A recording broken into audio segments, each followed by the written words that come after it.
Please welcome to the stage Executive Director of Business and Programme Development at the Milken Institute, Sarah Sandler. Hi, everyone. Please excuse my voice. We're just getting started today and it's already gone. So appreciate you bearing with me. Welcome to the fifth annual Milken Institute Middle East and Africa Summit. At the Institute, we focus on addressing some of the world's most pressing challenges in health, finance, philanthropy, and international development. Nearby, the hopeful eyes of many are on COP and a desire to save the planet. Advances in AI are bringing both new opportunities and new challenges. As the world continues to be more polarized and uncertain and grapples with the weight of multiple crises, both here in the region and around the globe, businesses are seen to be a leading light. It is now table stakes to integrate purpose, have a social impact, and stand up for a company's beliefs and values. While we won't solve all the world's problems in the next 2 days, we won't ignore them. We must confront them because conflict is never the answer. We will come together to find a common ground, to acknowledge that progress is not a zero-sum game. Each of you in this room and online has chosen to be here. As you listen to, participate in, and further these discussions, please don't abdicate the responsibility to move humanity forward. We here have a voice, well, most of us, and the opportunity to have real-world impact. The pieces for a better tomorrow are here, as are you. Thank you for joining us, and let's get to work. And now it's my pleasure to thank our underwriter, Moderator Investment Company, the sponsors of our MIA Summit, and the Milken Institute strategic partners. We thank our MIA Summit underwriter for their support of this event.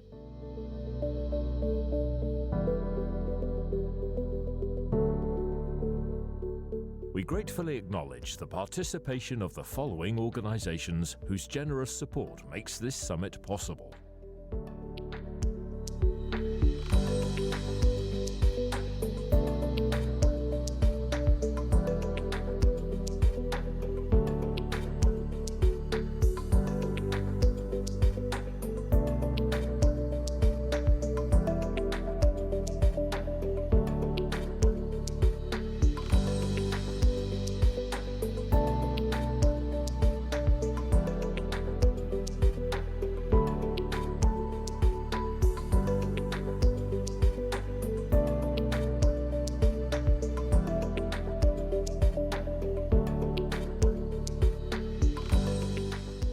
Thank the Milken Institute strategic partners for their year-round support of our work around the world.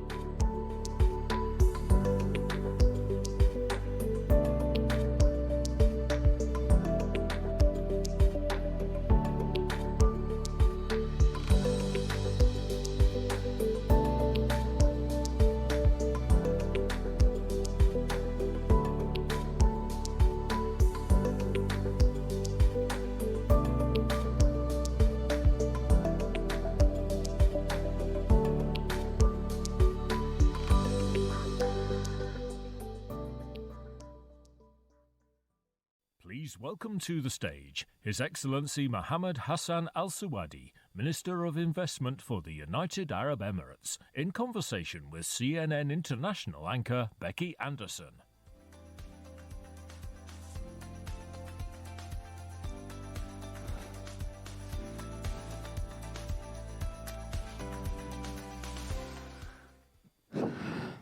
Sit down. A very good morning. Sarah, thank you. Well done. You're obviously losing your voice. You did tell us that we will not solve the world's conflicts and problems in the next couple of days here. So the responsibility is off you, Mohamed, at this point. Solve the problems. Exactly. The expectations aren't quite as high as perhaps they might have been. It's wonderful to be here. Thank you for doing this. It's wonderful to be here amongst you all as well. Welcome to Abu Dhabi. Welcome to the UAE at what is such an exciting time with the backdrop of COP28, of course, down the road or up the road in Dubai. Your Excellency, you are the UAE Minister of Investment. You also serve as the Managing Director and CEO of ADQ, of course. I think those are concurrent at present. There are a number of other files which are also concurrent, and perhaps we'll talk about some of those. You have a busy file, sir. It's a new one. Just tell us about it. Well, first of all, good morning, everyone, and thank you for being in Abu Dhabi. Thank you for being in the UAE. We welcome the contribution to Etihad Airline, which we own. For those who traveled, and those who traveled on Emirates, we also welcome that contribution as the UAE. So thank you for coming. The ministry is relatively young and new, established in July. As I was telling you in our briefing, 5-minute phone call before my appointment. So forgive me if it's still early days, but I'll try and articulate as much as I can. And I think we're in a unique point in time in the world when we look at where we are. So we've just come out of COVID, and I think the world's coming back to normality. We're seeing a world shift from globalization back to onshoring and localization. We're seeing a world which, at least from my last 10 decades, has been talking about a financial crisis which hasn't come. And everyone assumed the black swan event of COVID would be the financial crisis, but it didn't happen. And so you then have some wars happening around the world, and you also have supply chain issues continuing to happen. But at the same time, you have some positive stories happening around evolution of AI, technology, robotics, alternative energy sources, all these happening concurrently.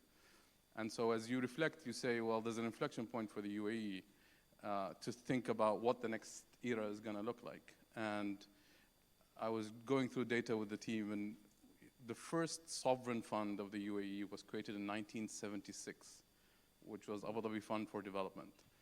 And we've grown a long way since then. So the question for the ministry as a new entity is, what is the UAE's mandate?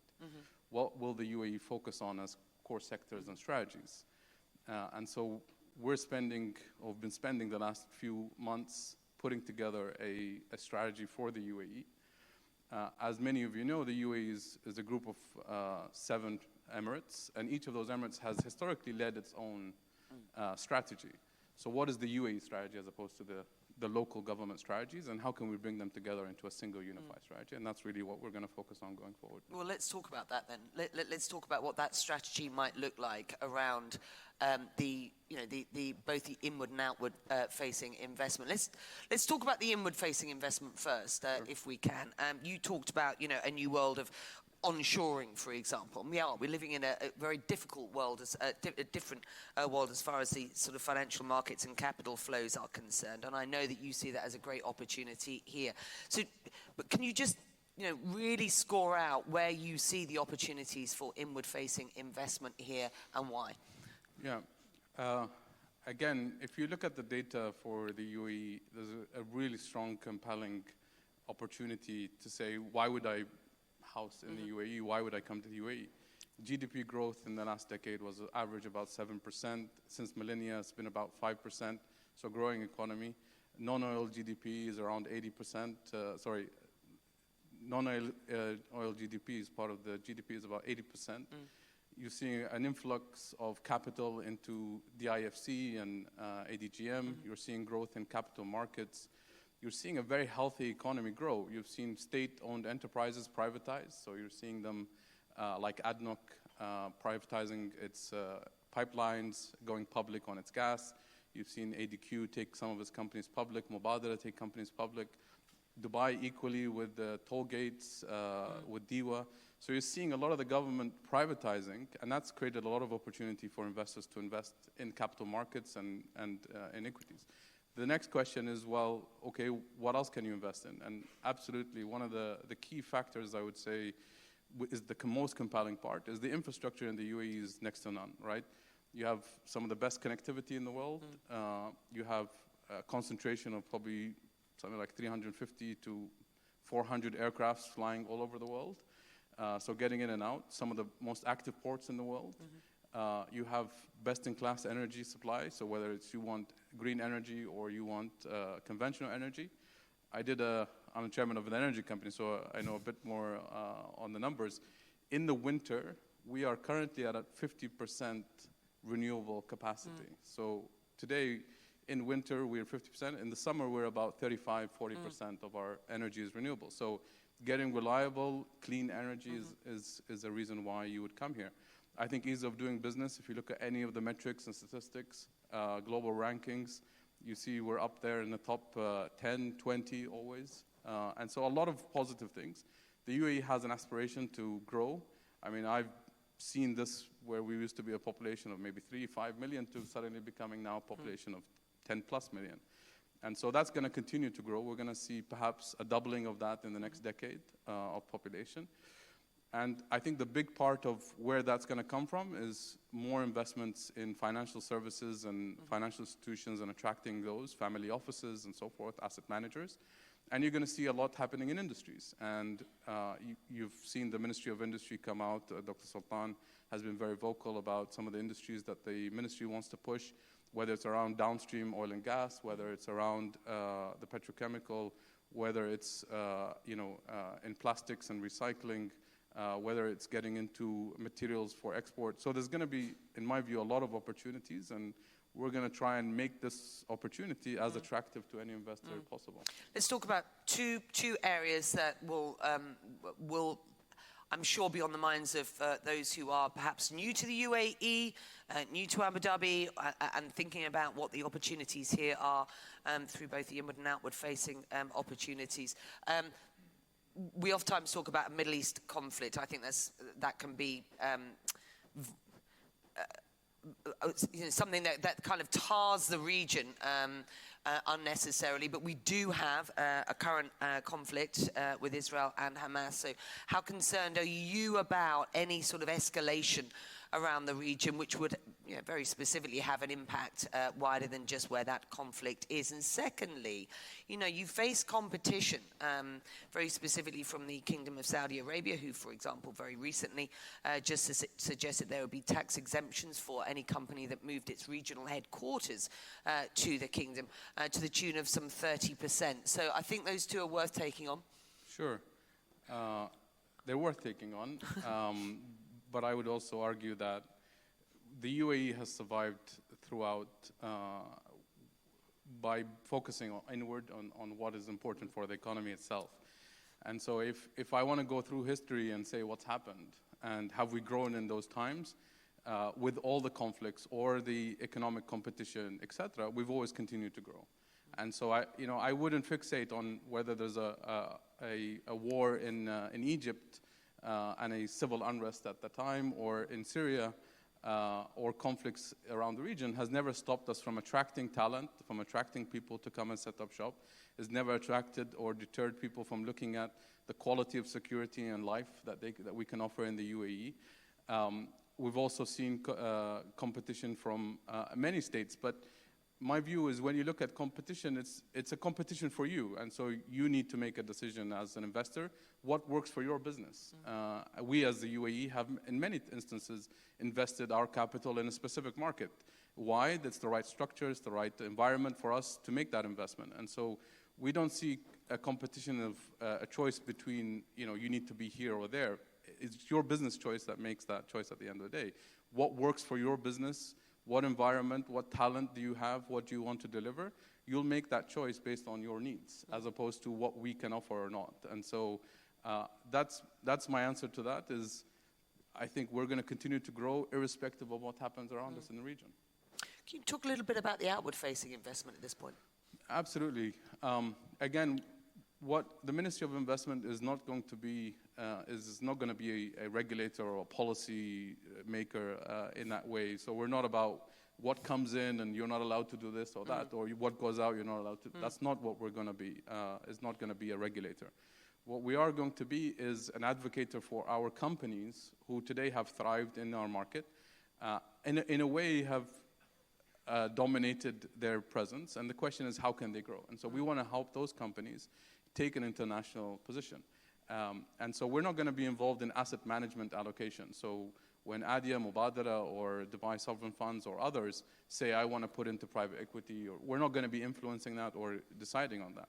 What we will be doing is helping our local homegrown talent companies, whether private or public, to actually open new markets, to expand and see the horizon that there is a market out there, which is the world, which is greater than what is here today in terms of absolute opportunity. A good example of that, and I have many, but I'll maybe focus on one, which is our wastewater recycling business. And people look at wastewater recycling as a business that ultimately, forgive my, is you flushing the toilet, right? But the reality is that has a whole ecosystem behind your single action. And what happens to that water? How is it treated? How is it reused?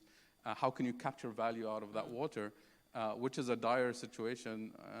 And so our view is the amount of value that can be captured from that, not just in the UAE. We've excelled. We've created great infrastructure around wastewater recycling and management and redistribution of that into either agriculture or farmland or landscaping. And can we offer that service through our company, which is SWS, into the international market? And surprisingly enough, we thought, who would talk to us? But there's high demand out there in a lot of neighboring countries. And so even before we have to travel further than 3 or 4 hours, there is enough projects in the region to expand and take our businesses to the next level. And that's really our aspiration. We've already done that a couple of times with things like Taqa, where they operate power plants internationally. You're seeing ADNOC go international and investing in gas internationally as well. You see it in our healthcare, where Pure Health, which is going public in the coming weeks, recently acquired a business in the UK and has acquired a business in the US. And we were remarking earlier on that you have a hand in most of these businesses that you have just delineated there. I mean, you are running a number of sort of files concurrently, which perhaps some people here might find unusual as a Ministry of Investment. I wasn't involved in Donata, who operates in most airports in the world. I wasn't involved in Emirates opening internationally in other parts. Yep. I wasn't involved in DP World. Okay, fair enough. And we can go on the list if you want. Pure Health, ADNOC, and various others. Majid Al Futtaim, who operates malls internationally, has been very successful in doing so. The list is immense, right? The question is, what more can we do with our companies that are grown locally? We have one of the largest, we actually have the largest homegrown retail business, which is Lulu Hypermarkets, which competes with Carrefour in our local market and is going to equally compete in other markets. So we need to push more of these companies to be thinking about other markets to create value for themselves and for us as a nation. It's a very healthy investment environment here, which now has the ministry sort of as a key sort of participant in both the inward and outward facing opportunities. So thank you for explaining those. 2 other questions for you with a couple of minutes to go. The UAE Climate Related Investment Fund, 30 billion, that's a huge investment. Tell us a little bit more about that fund. That was, of course, just in the last few days announced down at COP in Dubai. Yeah, well, I have to take just a step back in how this came about in terms of who's managing it, but also I think looking back over the COPs, and Dr. Sultan is better to speak to this than I am, but I'll attempt in his absence. I think one of the biggest challenges we see in the climate battle is the fact that funding isn't really taking place. And we as a UAE see it, that we can play a critical role in bringing the capital to work in this sector. And the best way to do that is to put capital yourself, as opposed to just trying to get people to put capital out there. I think one of the successes of COP28 was the fact that, day one they announced the loss and damage fund. And so clearly the UAE can play a role in bringing funds together. As I said, the history of sovereign wealth funds, the concentration of sovereign wealth funds and pension funds, all of this has allowed us to kind of lead the way. And I think by setting an example and saying we're going to put 30 billion, hopefully that 30 billion will go to work with other asset managers, but also in direct deals, which will catalyze further amount of capital. And so that's the history. His Highness championed this himself personally, and And we've taken this forward. And now he's partnered with Lunette, which is a newly formed private asset manager, who's launched Altera. And Altera is going to be investing and has already signed 3 LPs with 3 partners in the tune of about $5-6 billion. And so we're already striding and taking a step forward to make this work. So that's as much as I could say. To be continued. Last question to you then. We are halfway through December 2023. What are your forecasts very specifically for 2024? Hoping to take a holiday, but aside from that, perhaps Christmas will be great to me. I think it's an opportune time. The amount of advanced AI solutions that are coming into the world is something that I would argue is to be looked at and focused on. I would say the debt market situation is going to create a lot of investment opportunities, distressed situations where companies can grow. And I would equally say that in these times, a lot of partners and countries are going to look to some of our companies, but many of your companies as well, people here, to find partners who can deliver projects. And so, I believe 2024 is going to be a strong year. Again, I can't predict it. I think we could have some black swan event and things go wrong, but I believe it will be strong. Our companies will continue to grow, and hopefully the ministry will play an integral role in facilitating both inward and outward investments. Good luck. Thank you so much. It's been an absolute pleasure speaking to you. We've known each other for some time, and it's good to have you on the stage. And the job is a big one. Good luck. Thank you so much. Thank you very much indeed.